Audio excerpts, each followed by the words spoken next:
Amazing, folks. I want to officially welcome you all from wherever you're joining us. Happy summer and winter solstice, and happy Father's Day. Please, if you haven't had the chance to introduce yourself, take a moment and do so now using the chat function. We're very grateful to have you joining us today to celebrate Indigenous Peoples Day and have an important discussion on how we can use ancient wisdom to improve ourselves, family, community, and the world as we build what our future will look like post-COVID era. For those who don't know me, my name is Christina Tachtampa, and I will be your moderator for the day. I would like to begin by acknowledging the traditional territory that I'm joining you from in Toronto, Canada, by sharing a poem from an Indigenous elder from these lands, Duke Redbird.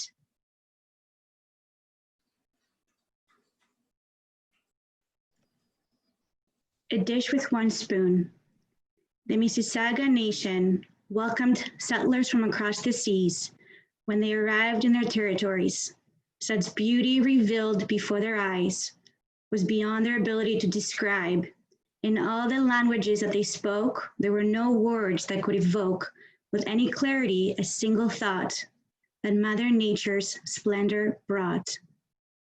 It was from the Indigenous tongues that the settlers learned the language of the earth in all her idioms, Toronto from Takaronto, trees standing in the water, a meeting place where small fish could gather, nearby hills where alders grew.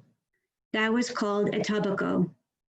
In the autumn, before the winter snow, the passenger pigeons rested in Mimico, and to the west, where the great waters flow, the lake and lands were called Ontario. Eagles soar high with prayers for Manitou. The Mississauga people smudge and launch their birch bark canoes. Three sisters, corn, bean, and squash. The planting season has begun. Tobacco is offered, a gift to grandfather sun. Sage, sweetgrass, and cedar to grandmother moon. There's peace, joy, and harmony. In the treaty lands called a dish with one spoon. Before we officially welcome our hosts, I invite you to engage with us throughout the webinar by sending us your questions using the Q&A function below. Individuals are welcome to submit their own questions. Also, you are able to vote on questions that others have if you're interested in if you have the same question. And at this time, I would like to invite Andrew Moss to share how we came to hosting this discussion today. Andrew, over to you. Thank you, Christina. Welcome to today's webinar.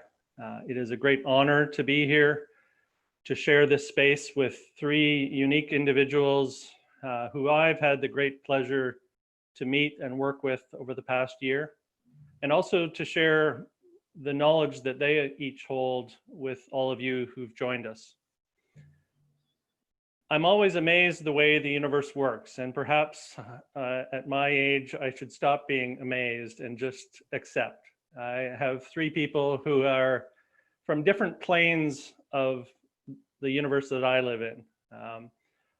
Christina, who is one of the most passionate, heartful people that I know, who has put her life's work to helping young people start and imagine social enterprises that can help solve some of the world's largest challenges. To Jonathon, who was quite strategically introduced to me by the director of the university program, who we work with, Sherry Hewson, who realized that we could support each other on the path that we were each on almost a year ago now. And then over the past month and a half or so, the universe delivered Gaby to me in a way that was quite unexpected. We were joined in a coaching program. We sensed, I believe, that we were on somewhat of an aligned path, and shortly after the coaching program, agreed to meet.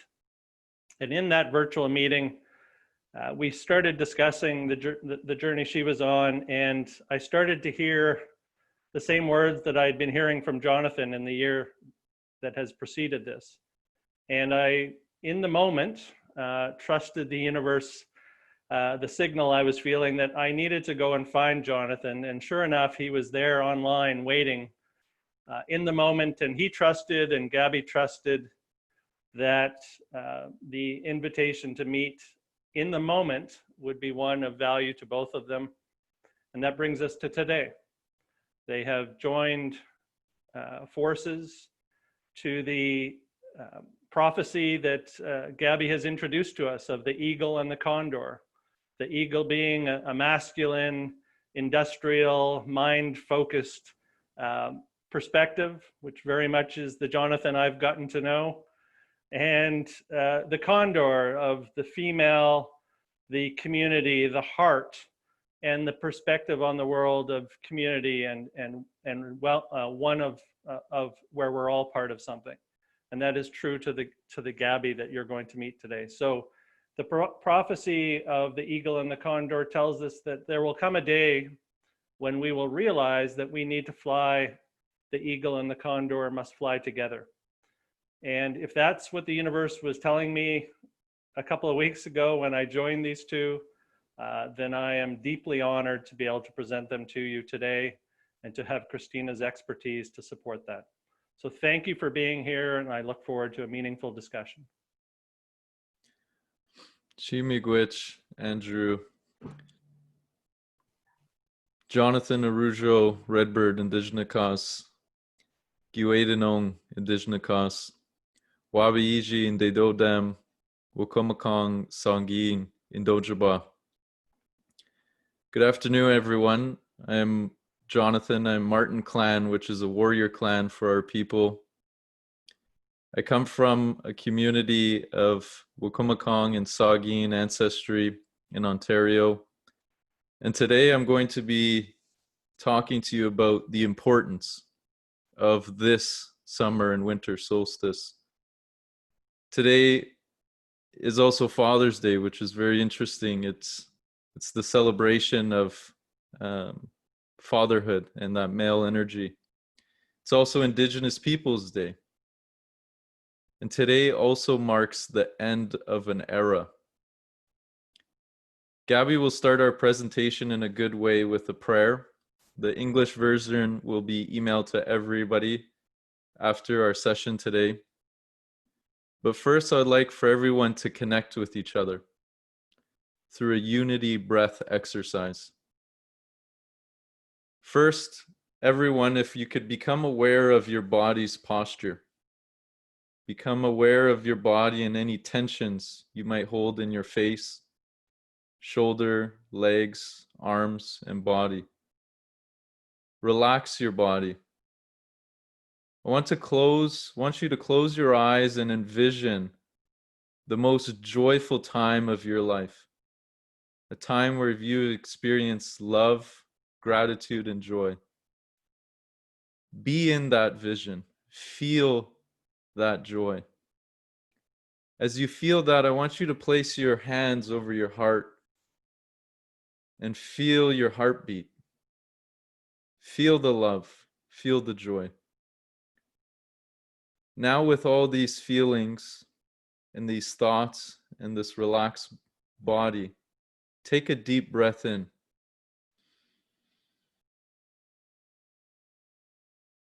Breathe in the spirit and slowly release the joy to the world.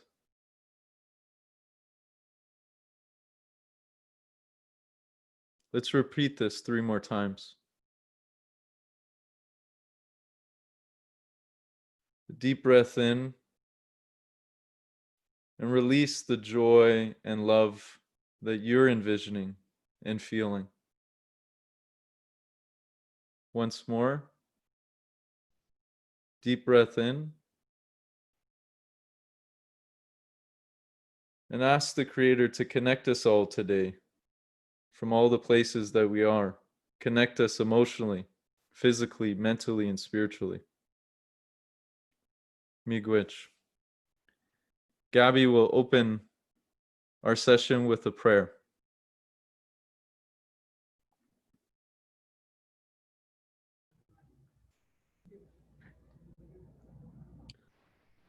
Pachacama, Huiracocha, Taitainti, Mamaquilla, Mamachasca, Papachasca, Pachacutec, Mancocapach, Mamaojlo, Hampuichis, Papa, Hampuichis, Mamita, Hampuichis, Hampui, Kaiwawaikikona, Waharikamuikiku, Toko, Sangoy Comanda, Chulahuna, Rinajinaya, Purinaicopa, Papa.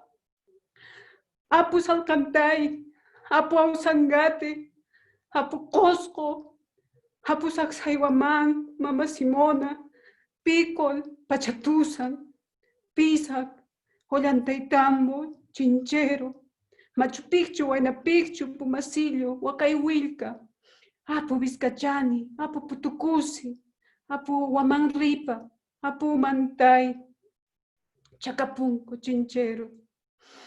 Hampuichis, Papa, Hampuichis, Richarimuichis, Papa, Hampui, Tawantin suyo, Colla suyo, Chinchay suyo, Conti suyo, Hanti suyo, Mamita Yawar Suarquente, Papito Torongo Jaguar, Mamita Maru, Papito Amaru. Hampuichis, Papa.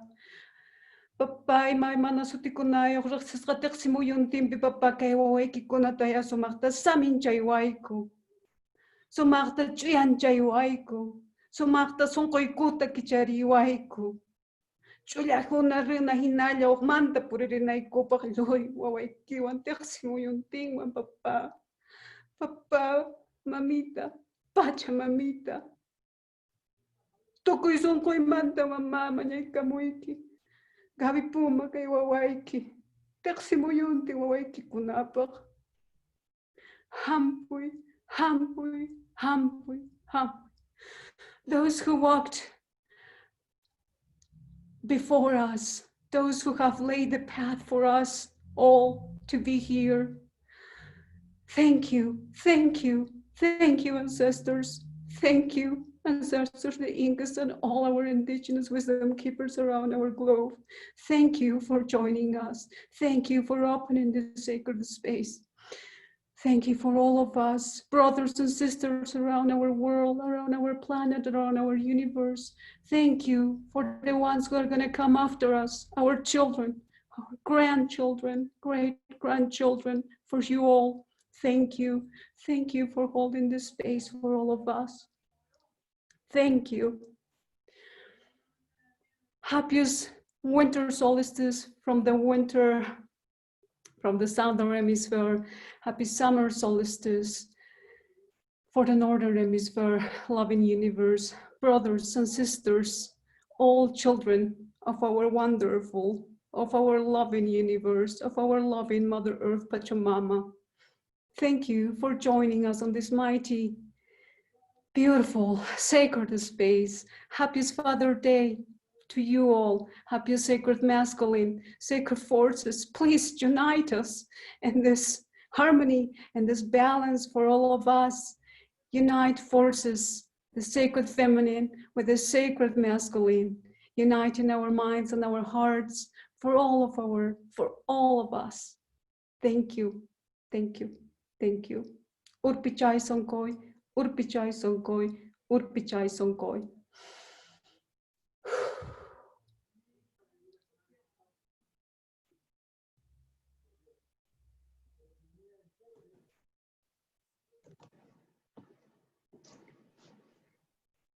Thank you, Gaby, for opening today in such a strong and good way by calling on the ancestral memory and being grateful for all that we receive from Mother Earth and Father Sun. I would love at this time for you to share with us your ancestors' cosmic vision and understanding of the world.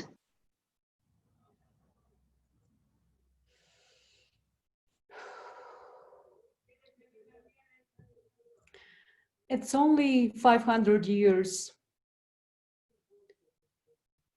that our ancestors, the Incas, in the case here of South America, Peru, and the great ancestors of all around our globe.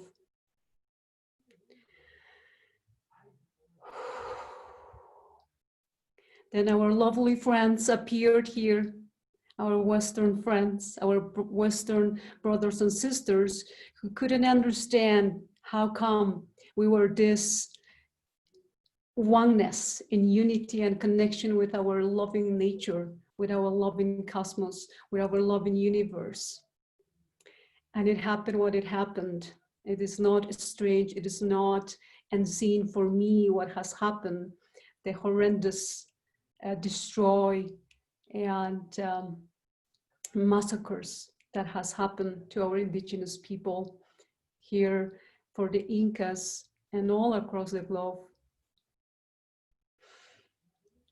But our beautiful friends, our beautiful brothers and sisters of the West, our Western, our European, the Spaniards in this case, by destroying all our temples, by destroying all the sites where we worship, where we in reverence and worshipness to our ancient people, to our Indian gods, to Father Sun, to Father Moon, to Mother Earth, to the mountain gods, to the water. They thought by destroying our temples, they destroyed our culture, they destroyed our wisdom that is perceiving for as far as we can remember coming from our ancestors. But they didn't kill Father Sun, they didn't kill Mother Earth, they didn't kill the Star Nation, they didn't kill our Earth. We are here stronger than ever. We are here rising from the ashes. We are here only awakening now, seeing what is that we have done, what is that it has happened. And Machu Picchu, one of our iconic, one of our wonders of the world, is standing for you all here. And the way that our ancestors understood our reality in this realm, in this physical realm, is through these amazing totem animal gods, the serpent of the underworld, these three worlds that they believe exactly the same, three of them, none better or worse than the other, in unity, in oneness with our universe, with our cosmos, with our nature, learning through observing in our surroundings by these power animals, from the snake, to be in touch with Mother Earth, to be nurtured, to attain all this wisdom, all this knowledge that before coming in our physical body, we were down there, underworld, in the Ujupacha, in our Quechua language, trained, attaining all this wisdom, so we could come in this world, in this reality, as the jaguar, as the puma, to face with sagacity, very strong, very powerful, to experience this mighty life, this short passing through this reality.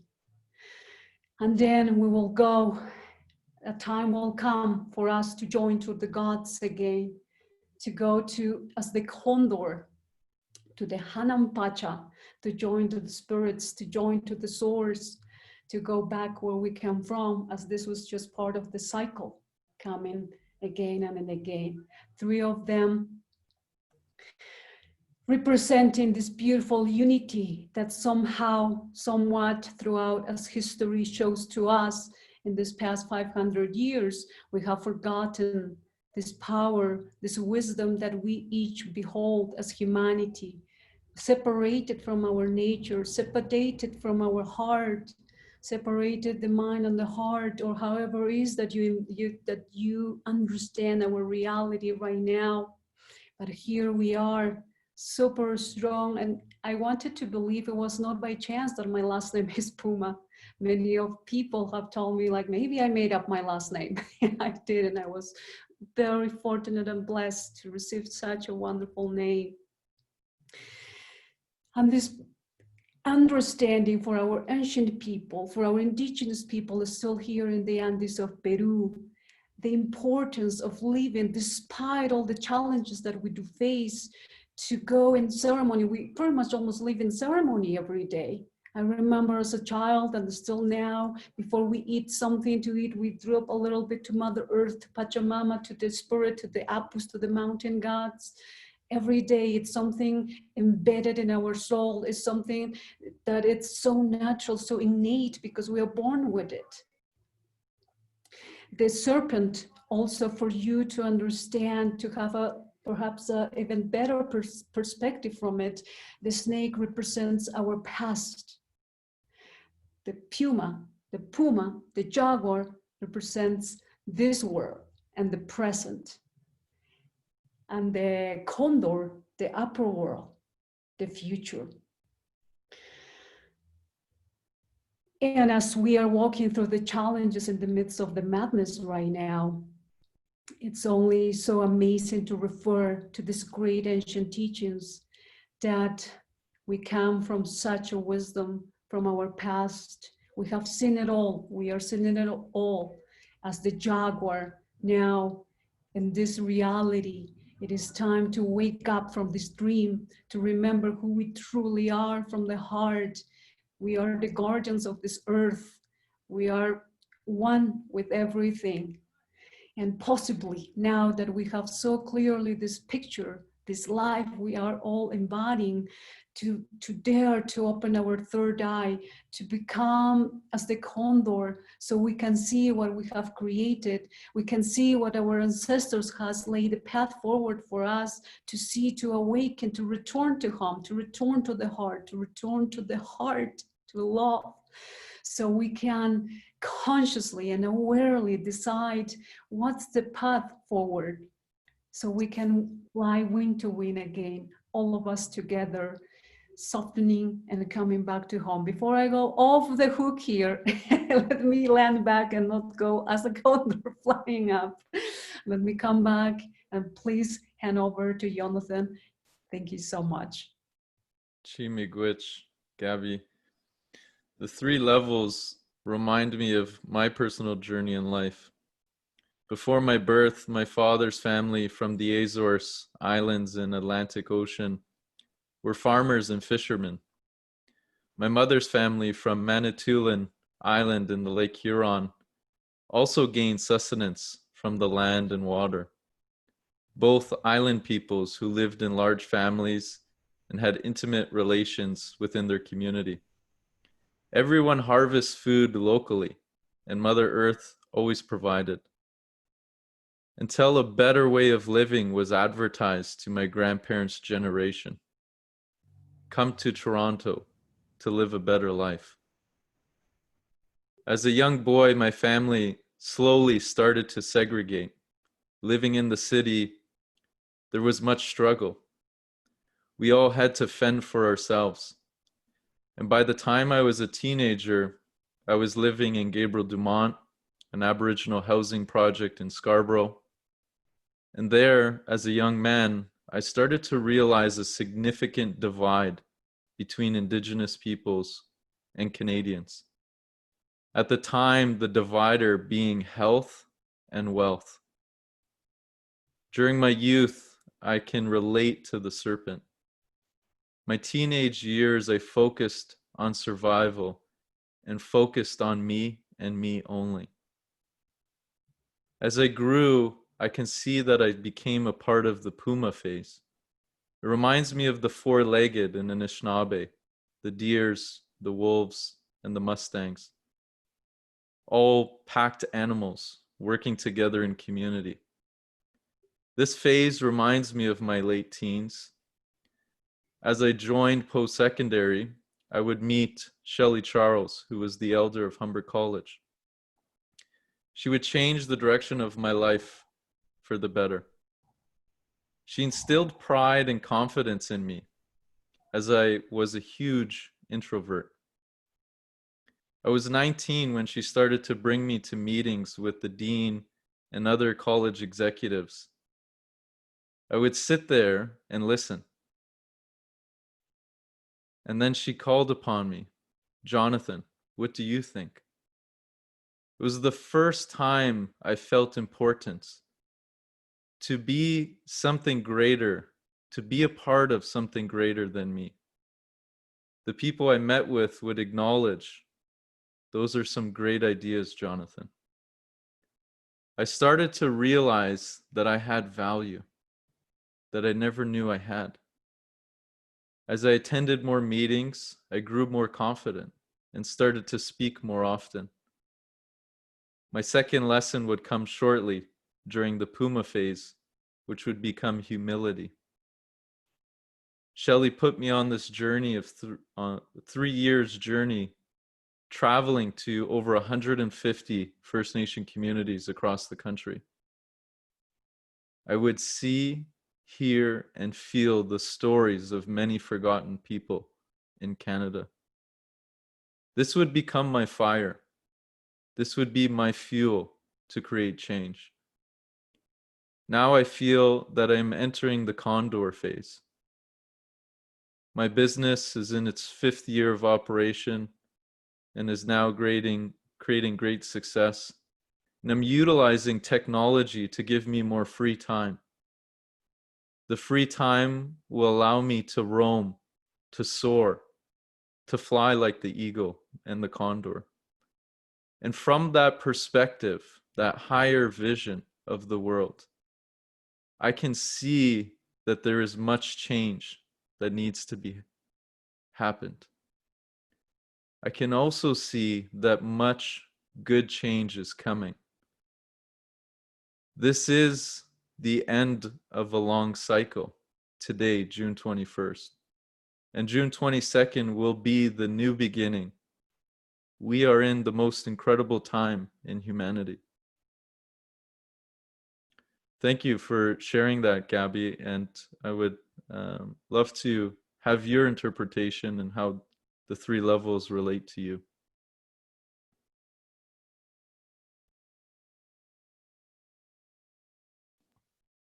I will hope that I unmute myself.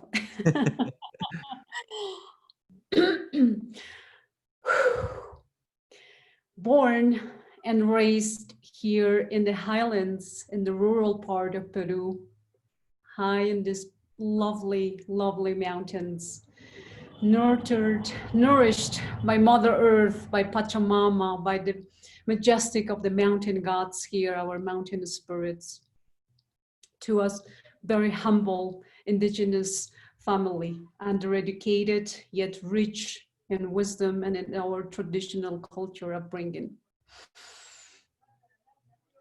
And my serpent era, my serpent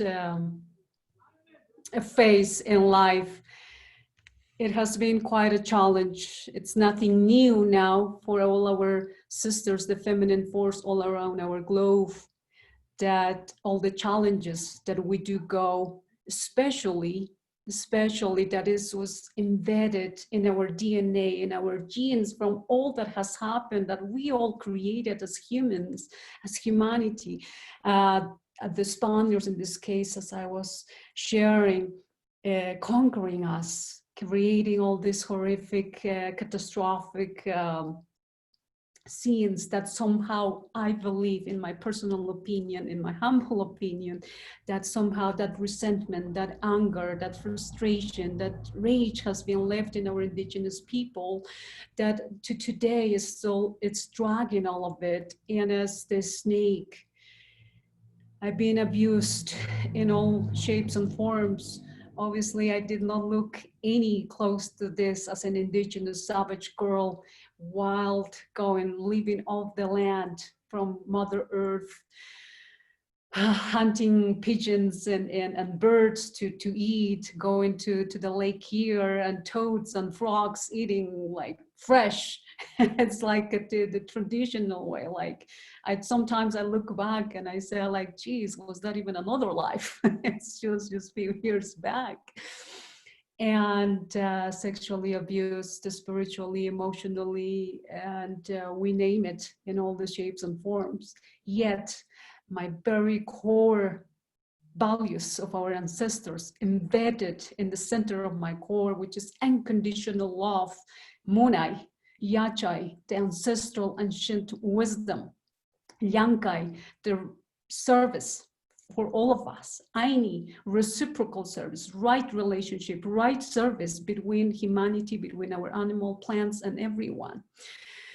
I didn't know this core values where I was kind of confused. And I've been blessed by this last name, the Puma, the Jaguar. I somehow got my strength there to pursue in life, despite everything that has been thrown in my path. In my career as a 7-year-old, I will walk kilometers to the ancient part, to the Inca site of our town here in Chinchero. And I was introduced, or I was exposed to our Western travelers at the 7-year-old. And I was so just in awe by like the different color of skin, different languages, different way of clothing. And I just started becoming like obsessed with English, obsessed with learning from them, obsessed in our ancient, in our traditional initiations that we learned to weave these amazing hand weavings as a toddlers, 3-4-year-olds. So I started bringing some of our weavings, bracelets to our Westerners there since 7-year-old. And then it became my dream, and sharing how is our life here. And I will make up all these stories about our ancestors. I don't think I make up. It was like my ancestors coming alive somehow through me and running around through this. And this morning, actually, I received our winter solstice there, just traveling in memories and giving my gratitude. So anyway, so since 7-year-old all the way to 28-year-old, it's where I worked as a tour guide assistant in the office, tour manager, leading amazing beings from all across the globe, from all walks of life, spiritual trips, retreats, traveling in Peru, in other South American countries, learning about the Western society and just dreaming of this new world and going after all these dreams for me, for the betterment of my family, of my community, that I thought like, oh, that we are I didn't even know until then I was in extreme poverty, because I was living happy in the ground, sleeping in the ground in sheep skin and alpaca skin and rats everywhere, sometimes even going through my face, our guinea pigs, and like really just with the land, with nature, right? And then just learning English and all these photos of New York and all this, like, wow, is this even real? So it was just quite a sacred dance throughout my whole life until a few years back, conquering, having an amazing Western lifestyle, and conquering my career, scaling the ladder. And it's not until a couple of years ago in Sydney, Australia, all the way in Sydney, Australia, in an amazing job. And I have some autoimmune disease with me that somehow I still feel empty. Somehow I still feel, is this it? Now I get married, I start my family, amazing, great apartment, great life. And, like that's it, far away from home, from mama, and, all of it. And I just feel totally empty from inside. And I was let go from my job. Everything in my external world was just crashing down. I'm sure you have heard some stories like similar like this. And boom, our intervention. I was exposed by our beautiful Aboriginals, brothers and sisters from Sydney.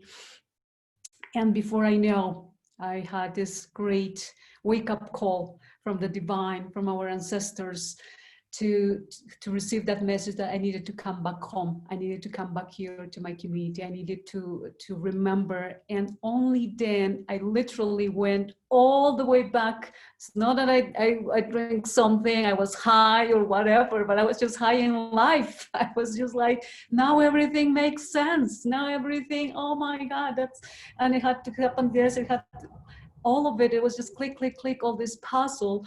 And coming back here, and saying, like, going all the way back to the womb of my mom, how we were punished, how we were beat up with my mom from the time she was even pregnant with me. My older brother passed as soon as he was born, and mom fearing that I too was going to die. I too was going to be gone. Here I am, the Puma. And understanding like not only me, not only my family, but humanity's biggest challenges, suffering, pain, and resentment, and violence, alcoholism, all of this, that it wasn't unfamiliar to me, that I've myself undergone through it.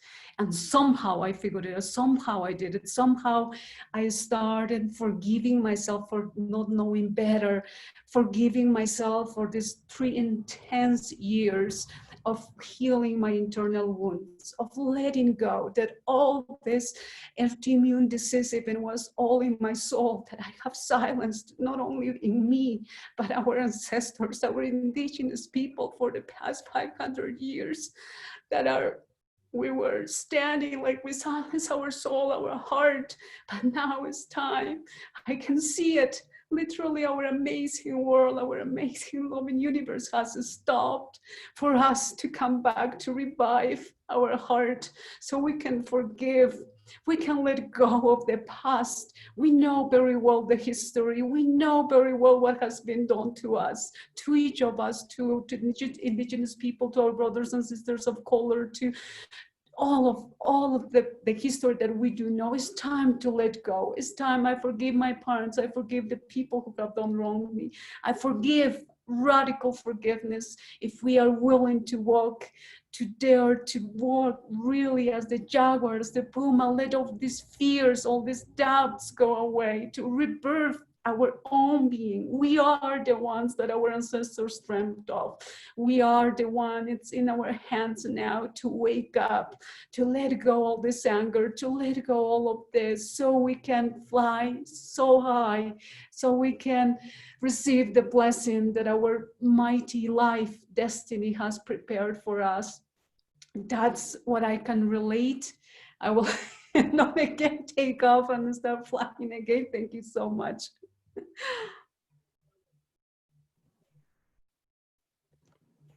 Gaby, wow. A lot of emotion. Thank you both for your interpretations of the serpent, puma, and eagle. It's very powerful to be hearing not only your stories and your wisdom, but also how your ancestors have guided you in the life, either through your childhood, and then if you were seeing it or not, they were always there with you. And for me, it's very powerful to hear your interpretations. And I don't know about our audience, but there's so many similarities, despite the fact that you're from 2 different parts of the world. At this time, I would like to invite Jonathon to share their interpretation of the medicine wheel. Thank you, Christina. I wanted to share with you all the medicine wheel, the sacred circle, that can be found in many indigenous communities around the world.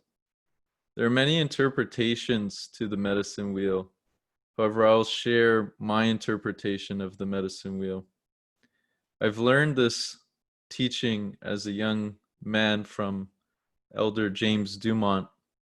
And throughout my life, I would start to recognize this sacred circle in nature and throughout my journey of life. And so with this, I've gained my own interpretation of the medicine wheel and like to share that with you. I like to start from the east. This quadrant, if you can envision it being shifted a little bit to the left. The east is the spirit. The east is representative of the air element. Air is free flowing. It is all around us. Spirit is free flowing. Spirit is also all around us. Air is invisible to the eye. Spirit is invisible to the eye. A baby is closest to spirit. And if you notice, a baby is pure of joy and divinity. We were all born of divine spirit. Our life is a journey of air becoming earth, of divine spirit transforming into Mother Earth. Mother Earth needs us, and we need Mother Earth. Spirit also has memory. The next quadrant is the emotions, the southern quadrant, which is representative of Gaby today. It also represents the fire element. Fire is a powerful energy. Emotions are a powerful energy. Fire can be destruction, or fire can provide warmth and new life. Emotions could cause destruction, or emotions can provide warmth and life. Fire is fuel. Our blood is fuel. This is representative of a teenager life stage, which, as we all know, during our teenage year, we experience significant emotional changes and significant fire. Heart is directly connected to the brain. It's opposite in the north. They work together like two parts of a whole. There is significant duality between the heart and the brain. However, they work together as a whole. Understanding the two are crucial for personal empowerment. Heart also has memory. Next is the Western Quadrant, the body, also representative of the earth element. Earth is a solid energy. Earth is decisive and stern. Earth has weathered many storms of water, fire, and wind. Earth supports and unites the whole. An adult is the life stage of the earth, where the body is at its peak physicality. The body also has memory. It can be called muscle memory. Last is the north, the mind, also representative of the water element. The ocean is best representative of the water. Ever-changing waves representing the conscious mind. Ever calmness in the depth of the ocean. Calmness would be the only method to access the depth of our subconscious mind. Water is always adapting. Brain is always calculating. Water goes with the flow. Brain flows creative thoughts. Water expands with fire. An elder is the life stage of water. The elder has peaked their acquisition of knowledge, becoming wise. Water also holds memory. This understanding of the medicine wheel and the 4 parts of self is crucial at this time. We see many teachings of the body, mind, and spirit. However, we've left out the most crucial component, the heart. As we journey in our short lifespan as eternal divine spirits, transitioning and transforming from air to earth, it is our purpose to balance the duality of mind and heart. I'd like to pass it on to Gaby to provide her interpretation and how she relates to the medicine wheel.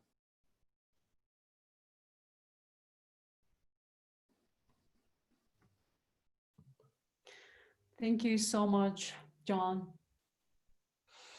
The original name of our ancestors, the Incas, it's Tawantinsuyo. Tawa, it's our Quechua Inca language, my native language, meaning the 4 corners of the Andean world, in to understand their world, and the same as beautifully has been described and interpreted by body, mind, spirit, and emotions.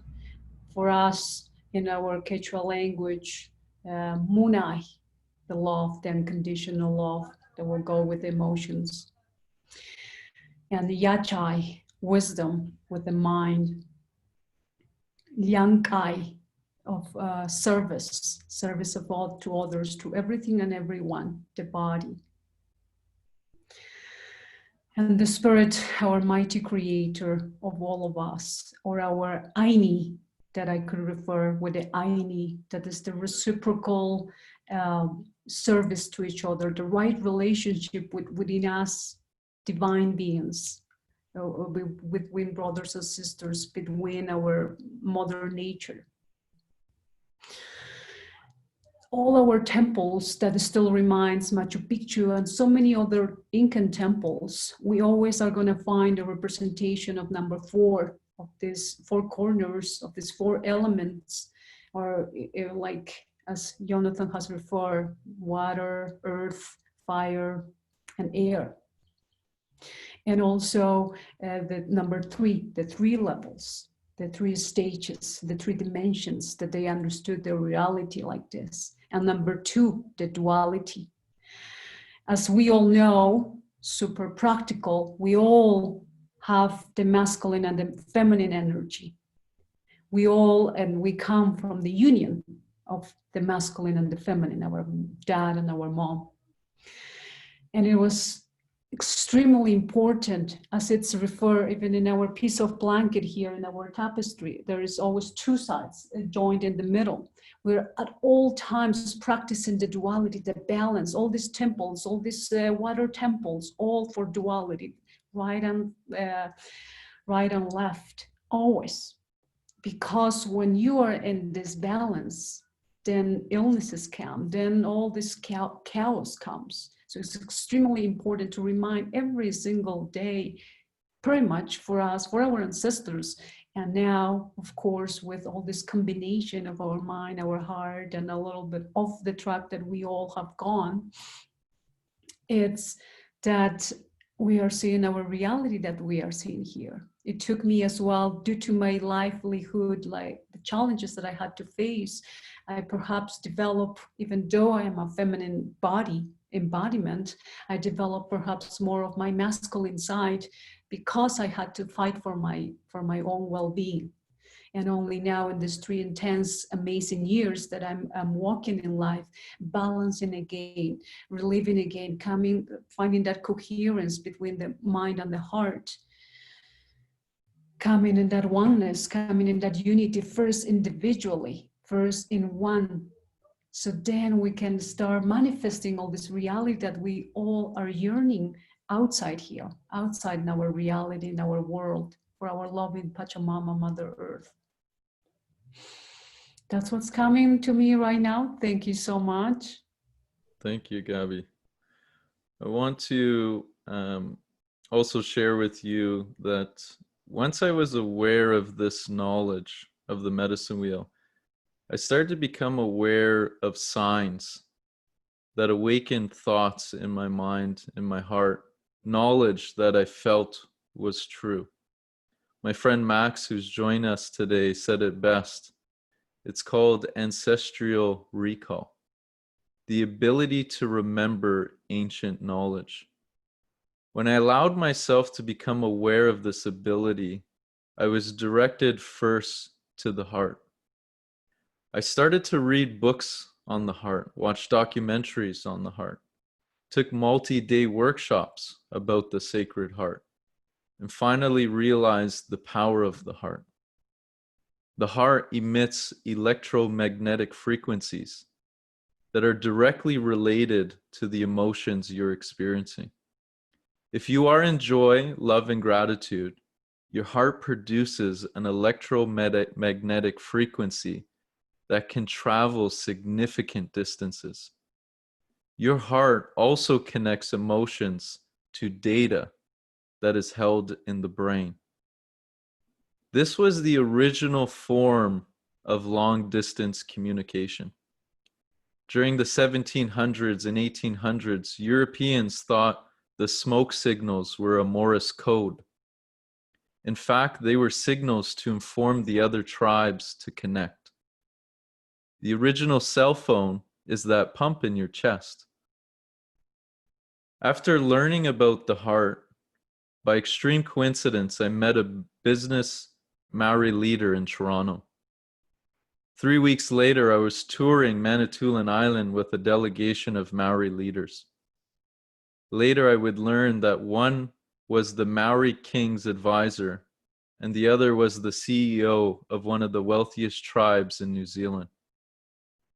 Our last night of our tours, Ricky Rangi Gage said to me, "Meet me in the Manitoulin hotel lobby just before sunrise tomorrow morning," and walks away to his room. I was exhausted from the week-long travel. However, I made sure to set my alarm for 5:45 a.m., just enough time to get ready. I came down to the lobby and Mr. Gage was sitting by the fireplace. He told me to sit down beside him. And he started to tell me that systems are being used to oppress the masses. That to create real change, we must create new systems. We need to learn from the past, and the masses must come together to enable this new system. Only will all the races of men when they come together, will the new system work. And that this would occur during my generation. In my lifetime, the development of a new system, a new society. Then he said to me, looked over at me and said, "This is your mission." 10 days later, I land in Hamilton, New Zealand. I would spend 4 weeks with a Maori family, which was the most intense, beautiful, and life-changing experience I've ever had. The Maori taught me we must take back control over the earth, water, and air. They would be the fundamental elements to economic growth and sustainability. At the time, the two communities I visited were Waikatu Tainui and Naitahu, which combined had assets of $3.2 billion. They achieved this in 17 years. 17 years prior to my arrival in New Zealand, they were living with money in, money out. Dollars were coming in for the government and were being spent on social programs. They told me it was like being in a car that's stuck in the mud. The tires were just spinning. More impressive than the wealth creation was their schools. They created kindergarten to PhD programs fluent in their language. I personally visited 2 Maori universities, a Maori elementary school and a Maori secondary school. Their culture and knowledge was prevailing. When I joined their elementary school, they had the students' report card on the wall. Students' grades were put on the wall for all to see. What they found was that students who were excelling were automatically helping the students who were struggling, enabling peer-to-peer learning. Very different from our Western society, where we receive a brown envelope given twice in our academic year, once at the mid and once at the end. And what would we do with that brown envelope? We'd put it in our bag, come home, scurry to our room, and open that envelope by ourselves and look at the grades that we did not expect and be ashamed of ourselves and our learning and our ability. I think there needs to be a new way to the systems that we live, and we need to incorporate Indigenous knowledge with those new systems. The last point I want to share with you, as I could spend a whole session on my 4-week experience with the Maoris, was their ancestry and identity. With their wealth creation, they invested into developing an archive of Maori family lineage from the 1800s. With this, they took control of who was considered Maori or Indigenous, legally under the New Zealand federal legislation. The Maori gentleman who brought me to the archives said, as long as you can trace your family lineage to these archives, you are Maori. They did this as they would soon become an extinct population, as they had similar Canadian Indian Act legislation as a Commonwealth country. In Canada, we have a 50% more blood quantum, also known as the 6162 system. This is designed to extinct the Indigenous culture and population. When I got to meet these Maori people and met the incredible youth who are learning their culture and language and the unification that they had within New Zealand, it created a radical change in my thinking that would change the way I thought forever. I was told by the Maori leader who was showing me the archives, I was telling the Maori leader who was showing me the archives, in Canada, we battle significantly with identity. We are divided amongst each other. They've created categories for us, Métis, First Nation, Inuit, and even within each category, there's even further division of who's Indigenous and who is not Indigenous. The Maori leader said to me, if we did that, we would be extinct. Our motto of ancestry will one day make New Zealand Maori again. I thought that was so powerful because I think our original ways were to adopt people into our communities. And with our current legislation, we are slowly diminishing in population. And I think it's so crucial at this time for us to recognize Indigenous knowledge, Indigenous culture, and how we can merge the two, Indigenous philosophy with Western philosophy, to create a better world, a new future.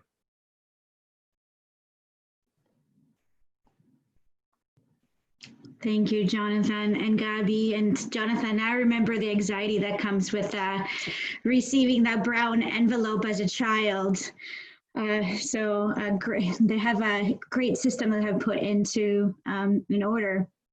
Thank you both for not only sharing your wisdom and your knowledge, but also for sharing your personal stories of the resilience and perseverance.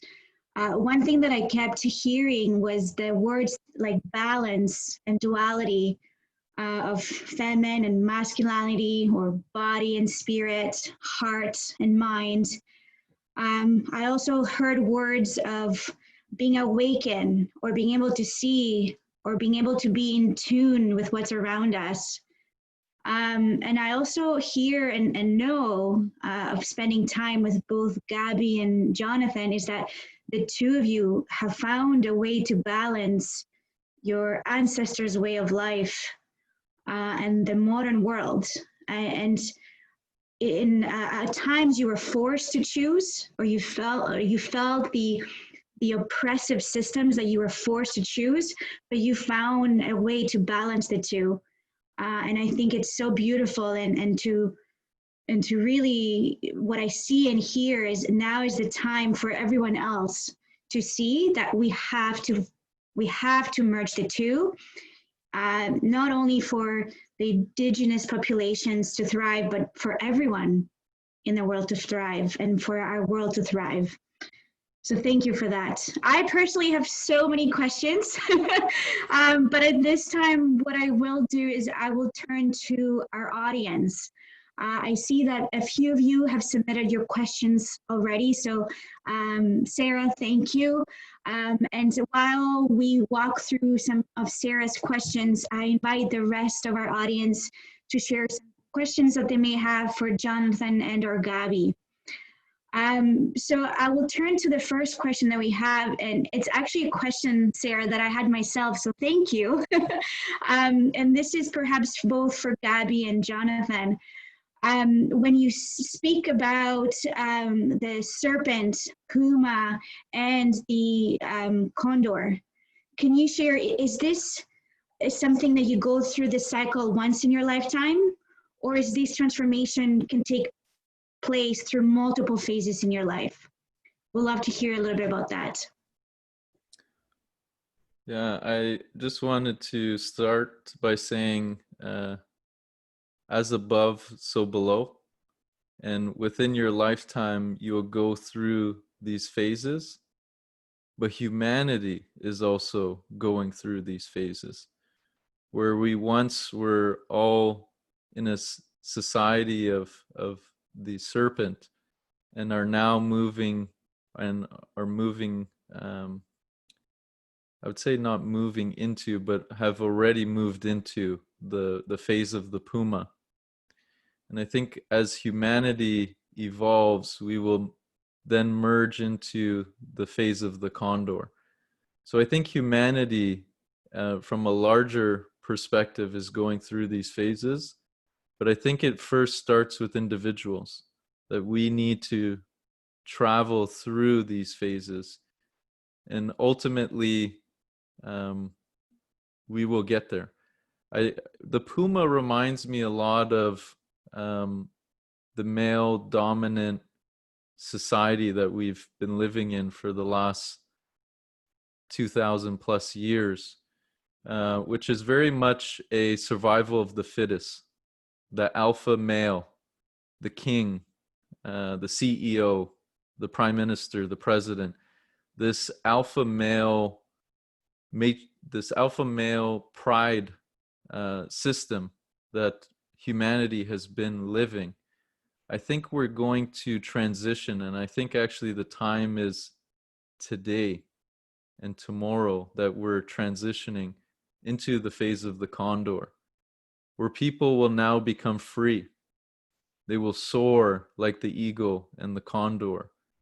They will no longer be within the survival of the fittest society, this alpha male society. We will now live in coherence.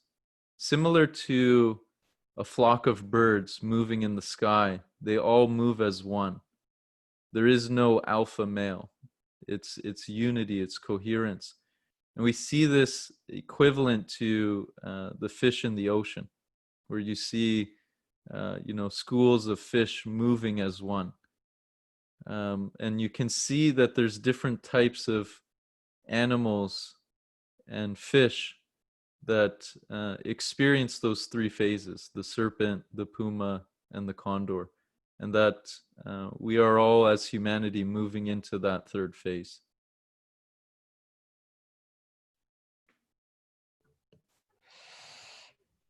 Thank you, Sarah, for the question. Thank you for the involvement and understanding what we are trying to deliver here with the understanding and messages our ancestors did, even going all the way back to our Atlantis and Lemurians, all the way back to 12,000 years ago, when we all came, according to the myths, when we all came from the star nations, from the stars, and as human, as the Homo sapiens sapiens that we are, evolving in this evolution of consciousness, because as more now science and spirituality are merging, all both understanding more and even experiencing more each amazing individuals across the globe already, this higher consciousness, this separation that it had to happen, this good and bad, feminine, masculine, duality, in all shapes and forms in our regular lives, in our daily lives.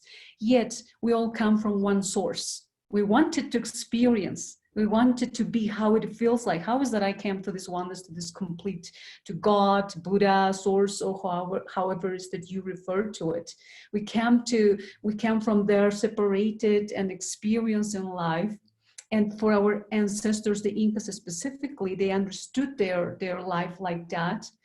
And we can see in the 7+ billion people now, many of us may be in the level of the condor, maybe, and if here few more words for you to understand. The serpent representing the experimentation phase, and then the puma, the expression phase, and the condor, the integration phase. Once we balance the three of them, we will be able to attain, at least that's what our ancestors believe, to transcend and go back to the source, to go back to the next dimensions, to perhaps become habit another planet in our loving universe, back to the stars, whatever is our path, each of us, each universe that we hold, part of it, right? And it is upon us to do this work. I never would have imagined in my wildest dreams I was going to be blessed with this deep understanding and reconnecting to the inner wisdom, to your heart, that it knows to hear that voice when you sit in meditation, when you sit in the stillness. It's almost like everything else vanishes away, where you can co-create consciously about the experience, the life that you want to live here, really. And when you are in that space, then everything else even vanishes. Not the woo anymore. There's great scientific proof of all of that now. So many of us are just, you know, in the victimhood, or, you know, like, and it's okay. We all are in this path. We all are somehow walking each other back home. Some of us maybe still as the snake with all this, like, we see in the reality in our world. Many of us may be there, and it's okay. And we need to see as the real truth, that it's okay. It's part of this evolution. It's part of for what we sign up when we decided to come here to try to experience what is to be a human being. Now a human being, because we have been a human doing for the past 500 years or so. Just do, I had to go. And now the world stopped for us to really come back home to the center, to the heart, and say, like, wow, now I can reconnect myself. Wow, I like my family, my husband, my wife, my children. And perhaps many of us in the face of the jaguar, of the puma, starting to expressing, to letting go all of this life that has been happening, perhaps this couple months now, really going home and evaluating, analyzing, am I even happy to work for this corporation? Am I happy to own this business? Am I happy with this life I'm leading? Or is it time to switch? Is it time to find something else? Is it time to help each other so we can integrate even better in this reality that we all are experiencing, integrating this both, the snake and the jaguar, so we can integrate and fly. That freedom, not that sense that we have had and or understand about freedom, like, well, like crazy, we can do whatever we want now. Now that freedom that we ourselves have built, that cage, that prison within us, because of our doubts, our fears, our experiences, our darkness, our negativity, all our experience that since very child, our parents, the school, the society, everything, and now really unmasking everything, and to start finding our heart, our true self. And then we can transcend. And again, so many amazing beings are in that path already globally. So we can come together as a condor, as an eagle, and transcend. And then, well, that's the mystery of life, right? We may again volunteer consciously, say, like, yes, let me go back to human being again. So you may come back again as the snake, right? Thank you so much. Jonathon, Gaby, thank you so much. For me personally, what I hear from both of you is that we need to wake up, actually start being conscious of our surroundings. And by that, it allows us to listen to our heart. And that is what is going to give us the space to actually be free, despite where you are in your journey or in your cycle. Thank you for that. We have another question that has come through Sabrina. The question is, how do I prepare myself and my young children emotionally and spiritually for the changes that are coming? How can we champion changes in our own lives? Yeah, that's a great question, Sabrina. Thank you. I think it's really important to have a daily practice of being aware of the four parts of self: the body, the mind, the heart, and the spirit that's all around us, the air that's all around us. And I always like to start with the heart, because the heart will guide you.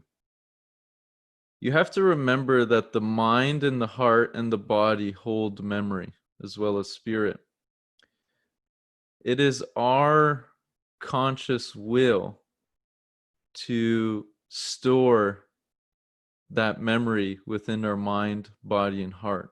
And we have to, take a second to, really understand that. We have the conscious will to store that data in our mind and to store the emotions that are attached to that data in our heart. Be conscious of how we anchor data and emotions in our body, right? And I'll give you an example, just a simple example. If, as a child, you were in recess and you constantly had a basketball thrown at you, and, people would hit you with the basketball, and then they would laugh at you. Without realizing it, you would connect the basketball, that data in your mind, to an emotion in your heart. And that will be anchored in your body. And throughout life, as you got older, you would see that basketball and start to panic, because your heart would recall the emotion that's attached to that data. So it's very important to be aware of the anchors that we're putting inside our hearts, the anchors that we're putting inside our minds and our bodies, and to realize that, the people who hurt us are often hurting themselves. And if we think of spirit being all around us and within all of us, and that we're actually all from one source, that those people are just hurting themselves. So forgive those people who've hurt you. Remove those negative anchors, those negative emotions, the anger, jealousy, envy. Remove those anchors by replacing them with a positive emotion. And it's a very difficult practice. It's very difficult to do this. It takes a lifetime, many lifetimes to be able to do this. But for young children, they have the ability to adapt much better than, as we get older. So it's very important to teach our young children to be aware that the heart holds memory. It holds emotional memory. The mind holds data memory. The body holds the combination of those two memories. And that's why, we often get sick. Physically, we become ill from the mind and the heart's anchors in our body. So we have to be very aware of the four parts of self and to try to master the four parts of self and try to master how we remember and create these memories.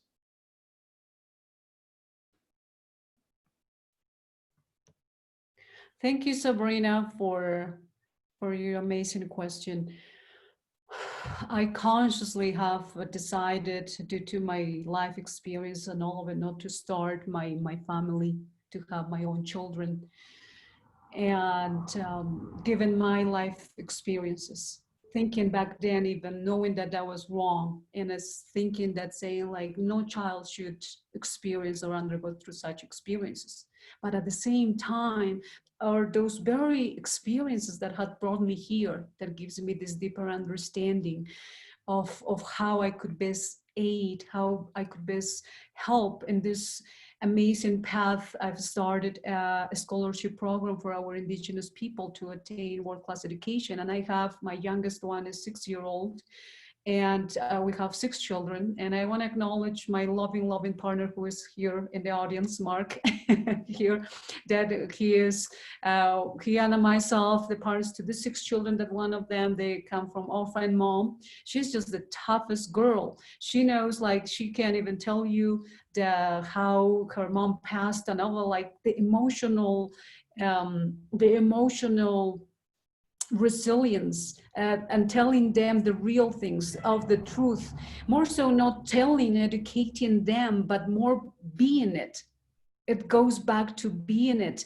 They see me because of my choosing path now. I'm very impeccable with my diet, with my food. So whenever my children, we are doing homework now with this madness of virtual education and all of it, we come and they see me eating, they see me doing like, oh, we're so healthy, wanna eat like Miss Gaby or like Mama Gaby, or they really follow you what you do. So it goes back again, how are you showing up to life as mom, as dad? We know we don't have the golden, what do you call, the book of to be the best mom and the best dad in the world, right? We all are aiming towards the betterment. We all are aiming to be the best of the best, and especially the challenges that we are all undergoing. But it goes back, in my humble opinion, to actually you embodying what you want your child to see. You know, it's just that those random examples, I say, don't lie, don't do this, but yet even a white lie we are doing in front of them, they're like, what, didn't you say, like lying or doing this is bad, and like, why are you doing, or what, you tell me this is not bad, this is not good for me, but yet you're eating it, you are doing it. So I'm confused. And plus at the school, they are receiving all this information, and in the streets and society, so they're all confused. And that's the very path and journey I'm going through as well now with our children here, like, because they come from dysfunctional families. And here it's all I can give is love, support, understanding. And sometimes they go to the family and it's, you know, all the difference, or at school that sometimes still discrimination, because we have from wealthy people, their children there. So it's quite to be as ruthless, honest, truth possible, the realities that we do see, that the world is not going to change for us, but we are going to change. And as we are going to be that open, loving in every shape and form, forgiving, and you are going to demonstrate the world that you would like to be part of as from as early as possible, then when that's all what you're going to breathe in your head. I know it could be challenging though, you know, sometimes you're just so like, I'm mad, angry, and then maybe not now, my loving boy or girl. So it's quite that sacred dance of sometimes just a deep breath. Maybe it will do, and remember, and like, oh, there's somebody watching me. And even then, maybe I'm sad, I'm angry, I'm this, I'm that. It's okay to be sad. It's okay to do mistakes. It's okay. That's life, right? That is the very thing. That's what's coming to my heart, Sabrina. Thank you so very much for your support, and thank you. Thank you, Gaby and Jonathan. And again, thank you, Sabrina, for the question. At this time, we're going to take one more question. One of the questions that came through was around, do you see a connection between the anti-racism movement that's rapidly spreading across North America and the world, and the shift away from the Puma energy to the Condor? Yeah, I would like to also tie in the question of some way to stay authentic to yourself in a world that is systematically built to not encourage. So I wanted to incorporate that because I think both of those two questions go hand in hand. I often think about status quo. So we have this line here that we call status quo, right? And there's an oppressive force that pushes down status quo, and the people push up status quo. And it's this up and down movement of status quo. And sometimes, people create a movement, people create, rally, and they push and they bump up status quo, and it bumps up this piece of status quo, right? This piece goes up, and now status quo is not a line, it's like this. And then what happens is the oppressive system pushes down on that specific movement, right? Starts sending propaganda through media and news to push down that movement, right? So it's this pushing up and down of status quo.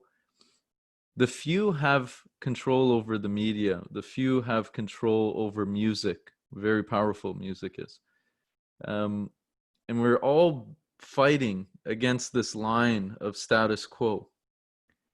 We need to stop pushing up on the status quo, and we need to go sideways.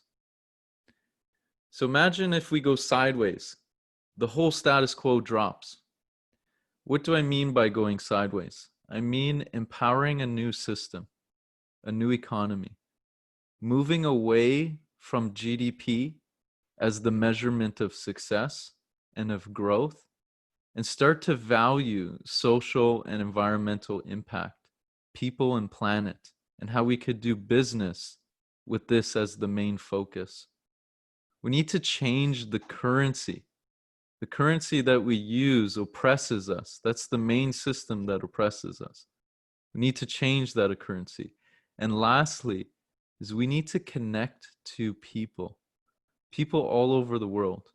We need to stop watching the news and assume that's how people are. We need to connect with those people directly and challenge yourself. Connect with diverse cultures. It might be scary, but if you come from the heart and you stay in the heart will guide you through that journey. And lastly is remember to breathe. Every breath you take is divinity. It's divine spirit entering your body. Be conscious of that.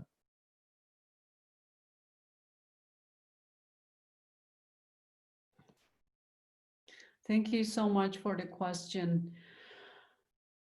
It really has been, even for my personal individual experience, when we saw the oceans of news, ultimately it was my wake-up call as I went through. I've been going through amazing trainings, amazing preparation, as if I was going to be somewhat ready to do what I was put on this earth to do, to fight, in a way, to fight for the right of all humanity and Mother Earth, to come together despite our backgrounds, despite whatever. Time for unity. It's this anti-racism, this that it's now before our eyes. Right now, we can no longer ignore. You're white, black, brown, yellow, red, whatever color. It's our human, it's touching our human core, our heart, our soul, our spirit. What are we doing? We are killing each other. On top of that, we are killing our mother Earth. Without it, no life, nothing.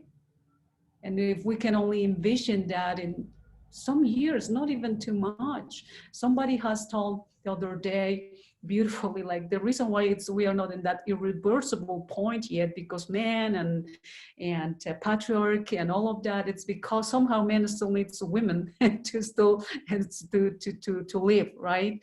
Not even in that sarcastic way, but to really come back to our senses, to really come back to our heart, to encourage in our, it's not our, we are not guilty, it's not our, how can I even use which language? And that's another thing I've been like, I'm questioning all the language now. Where does this originate? So many of our ancestors, my native language, there's no translation for Spanish or English. And then I know, like, so there's this big gap. Where and who has created all this language, busyness and this and that? I'm like, can we dare to even reinvent some language that it's more inclusive, more equal?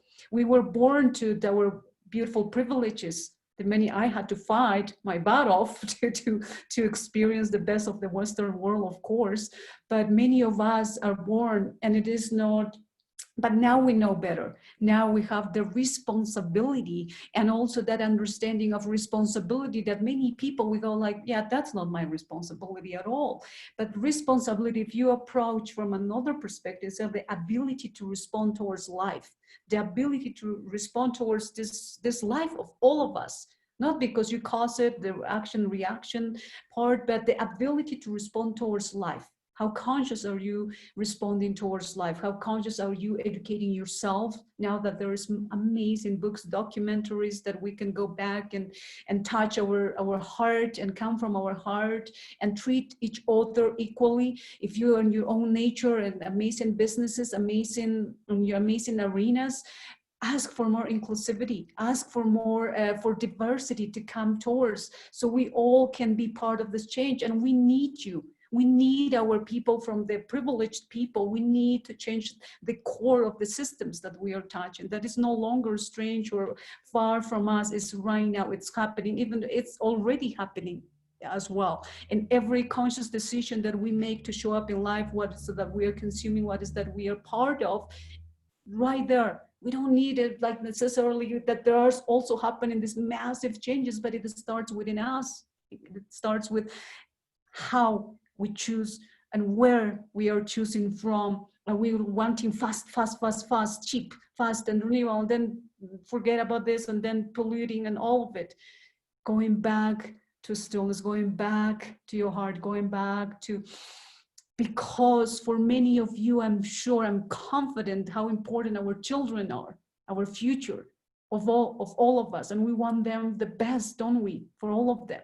So every single decision you make to show up in life, please stop, go to your heart. There is abundance in our loving nature, in our loving. We are going to crack the codes. We are on this together. We are going to come up with the best solution. We are towards there. We are planting the seeds for that to come into fruition. And I have this highest hope that we are in the path. We are in this, we are making this real change. Miigwech. Thank you, Gaby. I just want to end this session by having a call to action.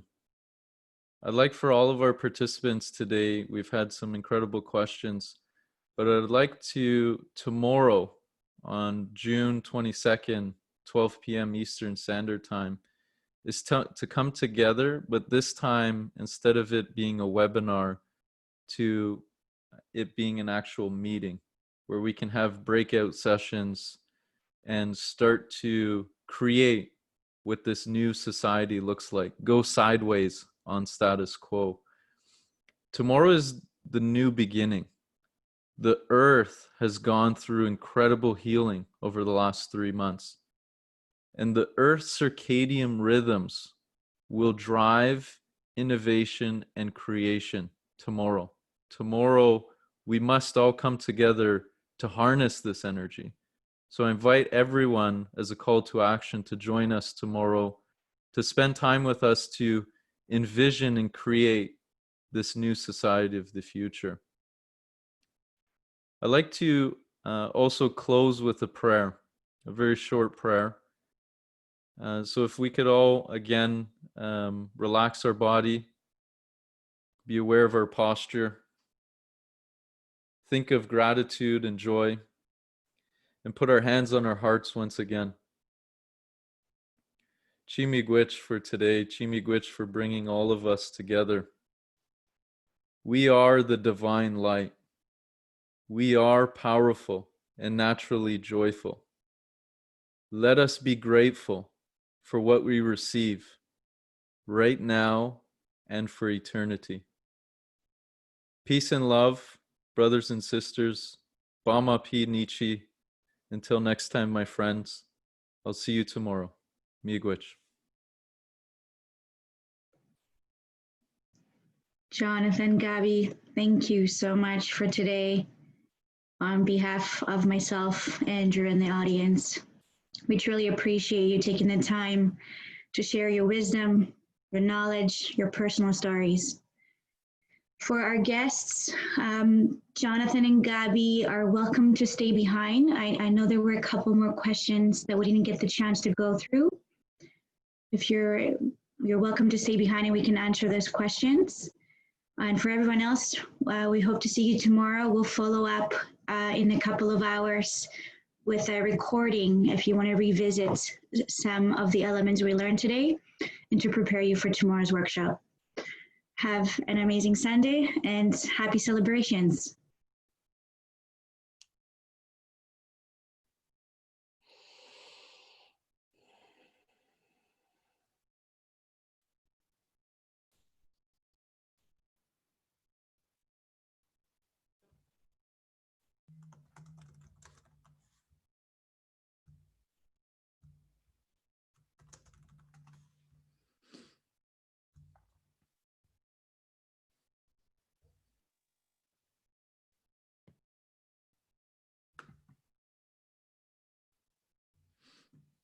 All right, so we have a few other questions. How would you like to do this, Christina? We have 3 questions from Bo, Sarah, and Mark. If you 3 folks are interested in having your questions answered today, Mark, I will say your question is very much related to what we'll be doing tomorrow. So hope you're going to be able to join us on visioning what our new economic system can look like. For Sarah or Bo, if you're available to stay, please let us know in the chat.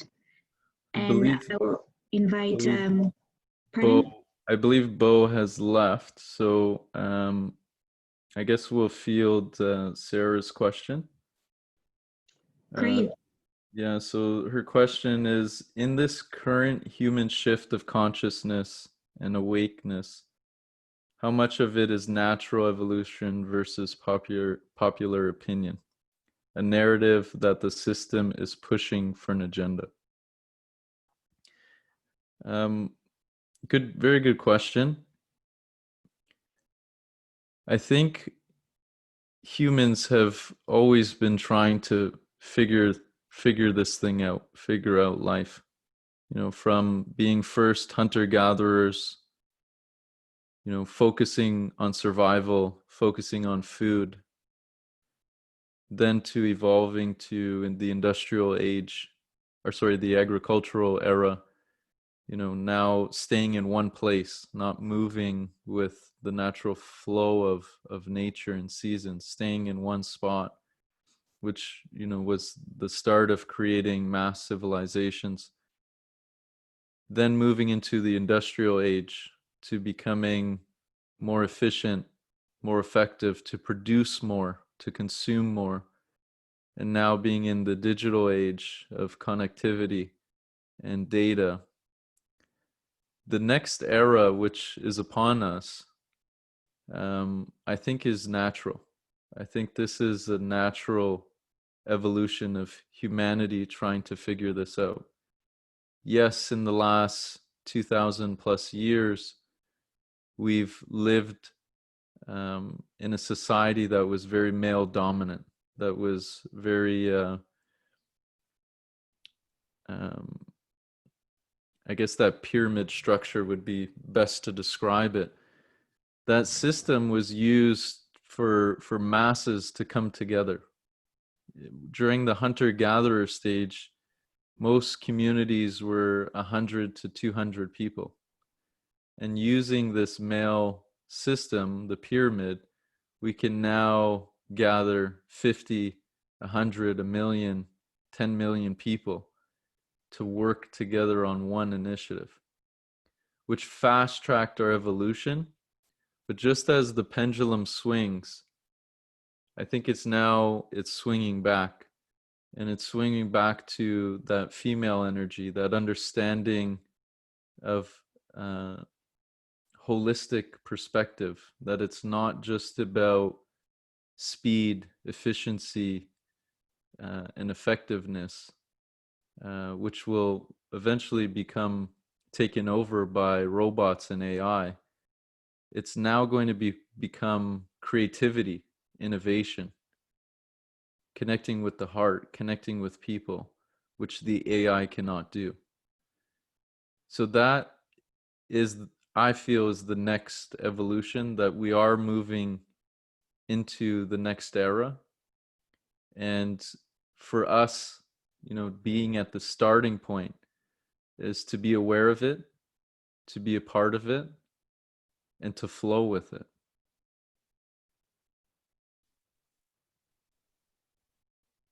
Can I please have one more time the question, what the question was? Of course, Gaby. 1 second. Sarah's question was, in this current human shift of consciousness and awakeness, how much of it is natural evolution versus popular opinion, a narrative that the system is pushing for an agenda? Thank you, Christina. Thank you very much, Sarah, for such an insightful question. It's the very question that I too, when I wanted to merge my both experiences or my experience in life overall, and educating myself, watching all documentaries, reading all these books, reading about evolution, about past, present, future, all of it, and accepting where we are at right now, the advance that science has made, yet still being a whole mystery, this utmost powerful machine and technology that we do have, our body, our humanness. And it only feels sometimes that it's only a percentage of it that we are tapping into, trying to understand this whole mystery. I want to, in my humble opinion, go towards the natural evolution, because evolution, regardless we are aware or not, it's happening. That's the very form of life. That's how we look back and how we came into being, into existence. Plants, animals, minerals, the Ice Age, you know, it's there for our reference. And science now backing it up, science now catching up with it. And now we are in this amazing point of merging both of this, of knowing, of consciously having the choice to go with evolution or still ignore with the natural evolution, or still kind of ignore and have our experience, which we are seeing around our globe with all these conspiracy theories, or the populism is how you determine that. Yes, so many people, they still are, you know, it's, and with all due to respect, it's their own journey, it's their own path. But I'm like, we cannot, you know, the core of our humanness again is being touched by all what is happening now. And to choose to be part of the natural evolution in the most conscious way, because we look back, because of the DNA, because of that ancestral print that we do carry, we do have, with all these practices that we do, that we can start to tap in and awaken that curiosity in our dreams, in our education, in our practices.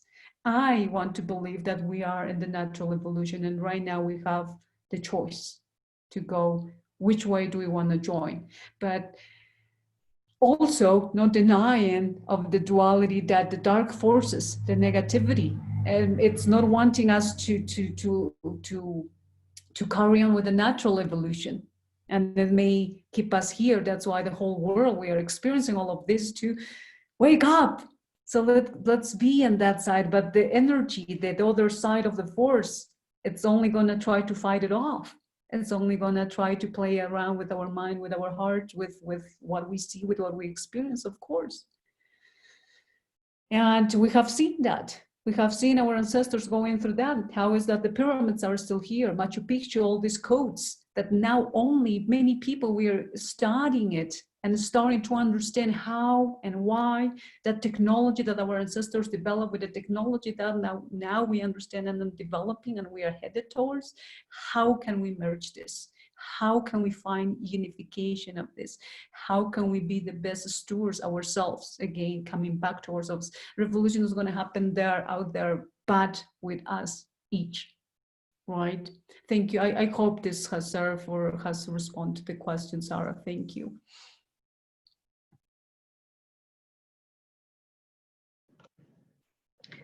Thank you, Jonathon and Gaby, for taking the time to answer Sarah's question.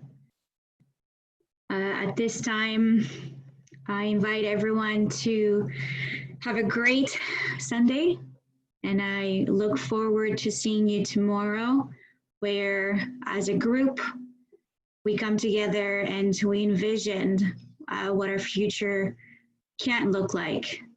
Because I think what we learned here today from Jonathon and Gaby is that it's time for all of us to wake up, Indigenous and non-Indigenous people. It's time for all of us to start thinking more, actually feeling from our heart than thinking with our minds.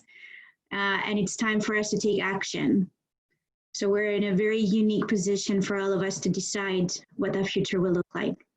I look forward to it. Thank you.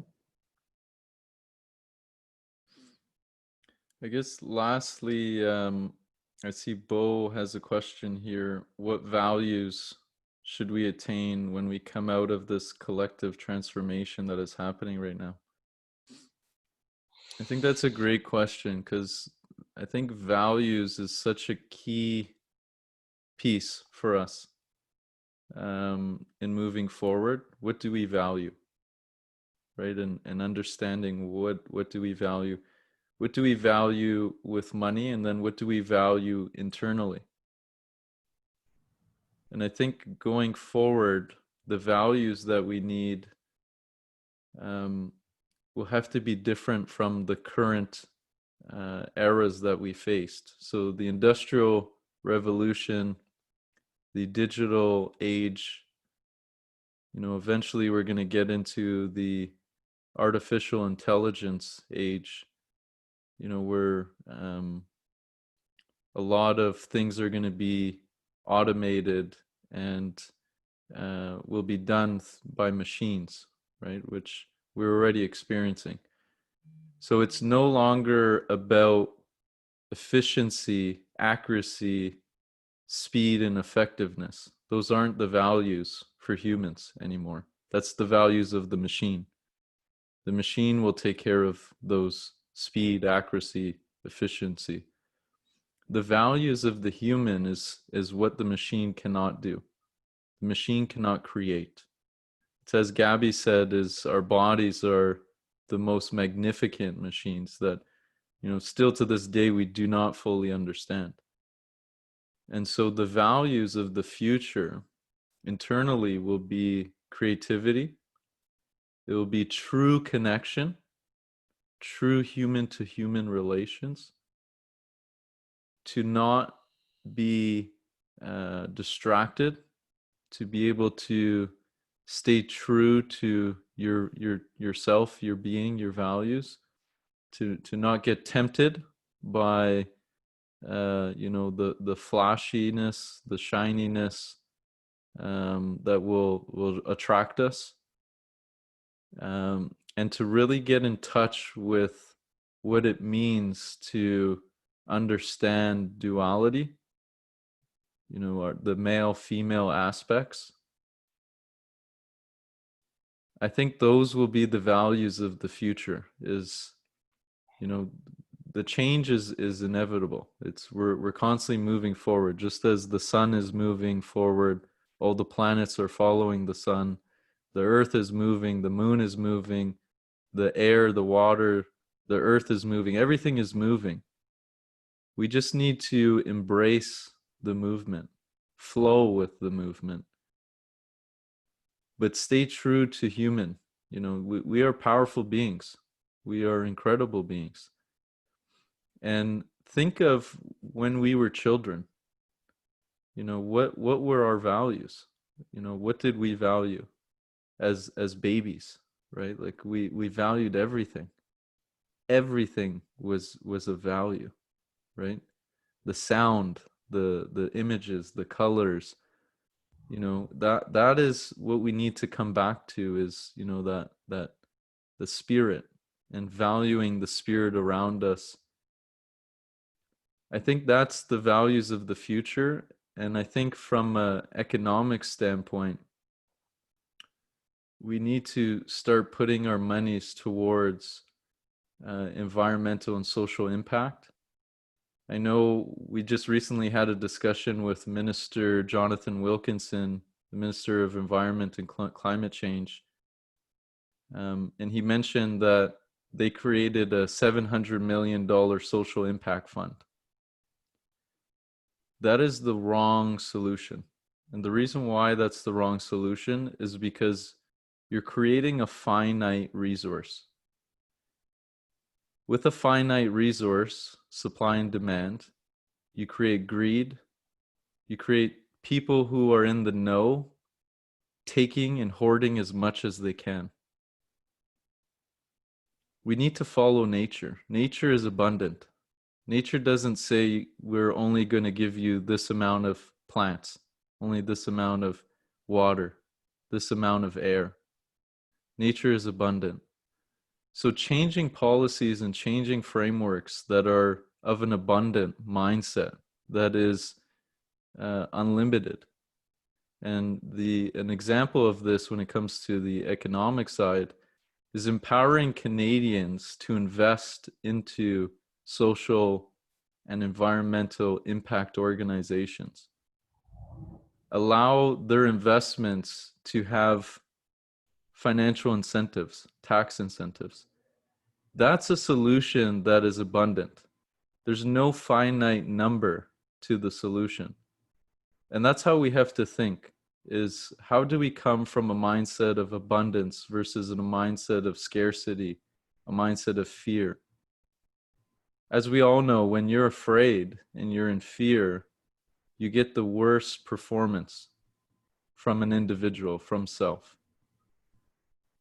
So how do we move forward is by really being aware of what we are valuing, to push leadership to create the changes. And if they don't create the changes in their time, eventually our next generation will become those leaders and they will create the changes. It's inevitable, it's coming. You know, just being aware of this change and flowing with the change, I think is important.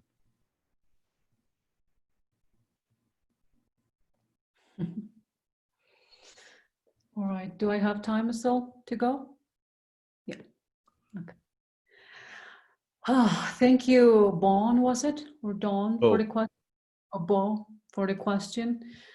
It's quite challenging to be now almost, we all are going to be part, we all are more so than the values are going to be laid out before our eyes, but in the most realistic manner, those values that we need to embody to be part of this real change, to be part of this real transformation, starting again and again. I cannot stress enough, and within us, with each of us in our family, with our partner, with our community, then it ripples effect everywhere and globally and collectively. What comes to mind as I've been preaching out in social media or with everyone, just unconditional love, that unconditional love, abundant mindset, radical transparency with yourself, being radical transparent with yourself and with everything. There is not going to be anything sneaking around in your business and anywhere. Being as truthful and ruthless, truthful and transparent with everything. There's nothing that we are hiding. So we are not doing anything wrong or whatnot. Radical transparency. Integrity, coming from integrity, we want to experience as human beings, that we want to experience for ourselves, for our children, for our families, everywhere, integrity. So whatever that translates for our everyday function in our business and everywhere, integrity. And coherence to what you are doing, what you're saying, what you're practicing, that it's the right balance.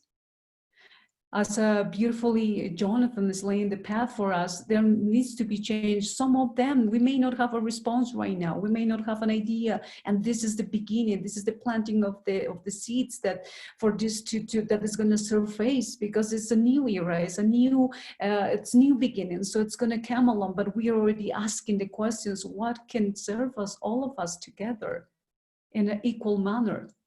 Regardless if you're by yourself and nobody's seeing you, are you acting that way? And when you're exposed with your family, to your business, to everywhere in the world, are you acting from those values, from that place of coherence, That is what you want to see, what you want to embody.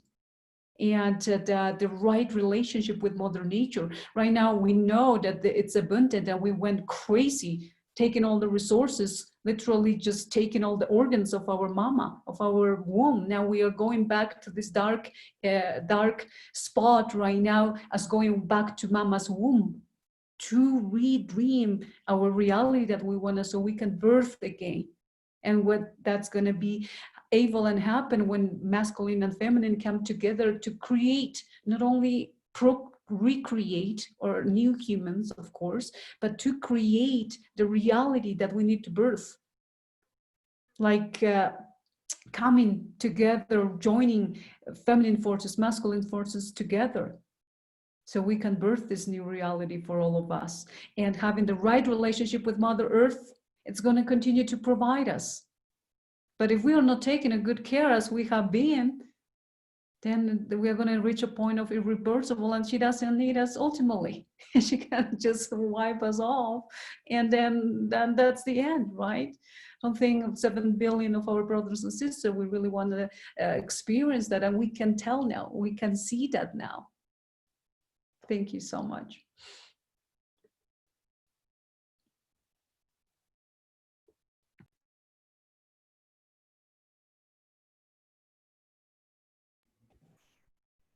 And I think that officially concludes our webinar today. Again, thank you, Gaby and Jonathon, and thank you to our audience for staying beyond the allotted time. It's a great conversation, and I'm sure, knowing Jonathon and Gaby, we can stay here all day to have these amazing conversations, but that's why we're bringing you the workshop tomorrow.